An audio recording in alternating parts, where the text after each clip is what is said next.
Hey everyone, Obsessive Prepper AZ. Today I'm going to talk about resources. We all watch YouTube and we've all watched all of our YouTube channels and love all the people we watch. But what happens if the power goes out and you don't have those resources anymore? I mean, we all refer to all sorts of different kinds of books for resources. You know, your ball book, got a year supply book back there. That yellow one back there is Don't Get Caught with Your Pantry Down. Preserving books, and my Presto cooker, pickling, and you know, just all sorts of. One thing I do that I'll have to mention to everybody is I look for old cookbooks. I go through old used bookstores, and I will go back into the recipe cookbook area, and you can find all sorts of old cookbooks. This one here is Grandma's Modern Inflation Fighters, and there is so much information of homesteading kind of ideas, recipes, things like that. So I wanted to give you an idea of just on resources. But then what I do is these books here. Now this is something that I put together, everything that I have that is vital to me as far as information, and I come across it, and so I'll be sitting there at night and I'll come across on how to make a wood burning stove or a rocket stove or something like that, and then I'll go to and I'll find it and then I'll print it off. So and then also this is like something I just wanted to show you. This is like FEMA's site. So on their site they've got information on like biological threats, chemical threats. This is radiological, nuclear blast, and it tells you how to be prepared, and this is off of our own government site. Explosives, they'll tell you all about water, which you know we come across several sites on that, how to make your own solar stills, and so this is just like books that I put everything that I come across into. Now I need a bigger book, but I've got 3 books that I store this stuff into, and I do everything in triplicate because I leave one with my food storage, one at my work, and then also one up north. I've got one up at our house up north. So, but I pulled a lot of the pages out just so that I can show you. So please bear with me as I'm going and walking through this. This is not going to be a steady video by any means, but I kind of just wanted to walk through and show you what I got. I'm going to start over here, I think. Easiest for me to just, because I've got them, if you can see, I've got everything laid out, so I can kind of just give you an idea. But like I said, how to make lye soaps. This is how long will your products last. Basic food storage, so like how long things will last, certain products, how much you need for a person, etc. This is a food storage calculator that, you know, you've all, I'm sure, you know, if you're preppers, you go online and you find out calculators of how much food you need. This is something I made up on rocket stoves and building your own stoves. This site I found from a redneck rocket stove. His name is, what does it say? I'm sorry, I'm trying to read this. High Tech Redneck 1958. And then he's got the redneck rocket stove, and that he did off of blocks. You've seen the rocket stoves that are bricks, and then, you know, out of a number 10 can. And these are all flyers that I've made up, that I've just printed off. How to make a homemade oil lamp. Your solar stills and the information on that. Water storage, the information on that. Another way of harvesting rainwater in the information. And then, just like I said, a lot more. And so and then this is something I wanted to show everybody. I'll try to get in. You're going to have to put this on pause. I'm very lazy about typing in the information, so I hope you can. I'll leave this here long enough. It's Wendy DeWitt. She does food storage, and the site is called Everything Under the Sun blog. And this is their blog spot.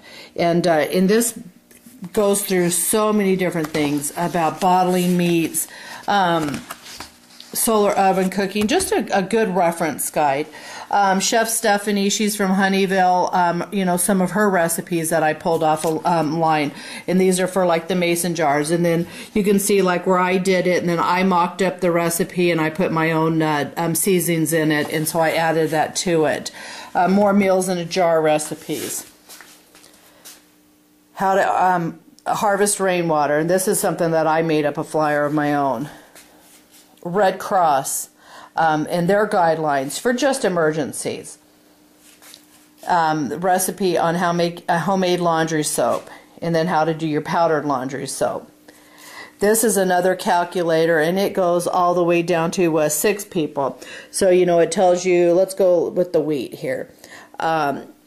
It tells you here on this calculator you need a total of 300 pounds of grains, and then so what it does is it breaks it down in the different pounds, and then that's for one person. 2 pounds, you're going to, 2 people, you're going to need 600, and so on. So these calculators you can find online and print them off, and they're just a neat guideline for you. This is another one that I really find interesting. See if I can get it here. After Armageddon, blogspot.com, 2007, guidelines for build-up personal. Okay, so what this one does is it goes extensively after the Armageddon, and it goes extensively through how much food, let's call it the gold miners did, or the sourdough guys that were in Alaska. And it goes through each and every pack of what they had to carry up. They had to be self-sufficient. The Chinook trail supply, and so it tells you what they had to carry. And I just, if for anything, your own reading, it's very interesting. This is for the 1897-98 Canadian Mounties, that what they were required for the gold rush. Tons of good. I mean, it's just a neat little thing. One box, 1 month in a box of different things that you need. So check this site out. Anyways, I pulled this up. Gosh, I don't even know. Again, it looks like 2008 August. So after the Armageddon, I'll show you this again real quick. After Armageddon.blogspot.com. So hopefully that's still there. Okay, and this is another one that's neat. Food storage on the path to preparedness. And I'll zoom in so you can see. By Debbie Kent. That's her Gmail account. So, but anyways, I pull this stuff up when I'm sitting at home, and I pull all this information up, and it shows you different food storages, ideas, how to use it, and just other people's ideas of storage. This is a recipe. I pull up all sorts of food storage recipes on making peanut butter bread, different things. This is from the LDS Church, Basic Food Storage Cookbook, and then cooking with food storage. So I've had these, and I use these for references all the time. Anyways, so like I said, there's all sorts of things that we can do, more recipes. I come across like pinto bean cakes with salsa and sour cream, and all this is just tons and tons of recipes that I pull for using our food storage, because we can all cook with them, try them, but if you don't have the recipes, buttermilk donuts, and it's not printed, washboard cookies, horseshoe cookies, and this is all off of using food storage. If you don't have these recipes and something happens and your power goes out and you can't refer to YouTube, then what are you going to do for your recipes? And so that's what I just wanted to show you all, how to make lye soaps, and it goes through just tons and tons of information on soaps. Genius in Exile, she does an awesome job on her soaps, and I got to watch her videos, and that's the next thing I want to do, is start making soaps. Now this is something I started doing, and I learned this from Wendy DeWitt. What it is recipes and how much it makes and how much you need. So cream of wheat. If you had 3 number 10 cans of food, 3 cans of number 10 farina, which is cream of wheat, it's 144 servings, and it yields 144 cups. And what it is you need 3 of those number 10 cans. You need 9 gallons of water, 36 teaspoons of salt, and 3 cups of flour. And so to kind of just give you a breakdown of what you need to be able to do this. Tuna casseroles for 6 people, once a week for 25 weeks. And it breaks down all the different ingredients that I need to be able to have. And then also tells me what I need total for that 9 weeks. So I need 12.5 cups of mushrooms, 3.5 cups of bell peppers, and so on. Salt, egg noodles, the breadcrumbs, water, etc. So she was really on top of this. And so it's Wendy DeWitt, DeWitt. And so this is for 24 weeks, 6 people, once a week, hamburger pie. And so, you know, it's just the entire breakdown. And so you figure out and you write down what you need. So I hope that helps out. Anyways, you know, write your stuff down. If you don't, print it off and have some books set aside for your information, because it's very vital that, you know, if you didn't have electricity, how are you going to have these recipes? And instead of trying to buy a book that tells you everything, because none of them are going to tell you everything, you make your own book of the things that you find important. So I hope you enjoyed this video.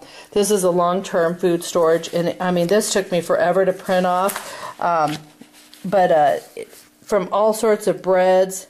And this is all food storage, onion rye bread, and it's recipes on using food storage. So again, I hope you enjoyed the video. I hope it wasn't too long and tedious for you, but I just think it's very smart to get your information and have it in a couple different places. And anyways, have a blessed day.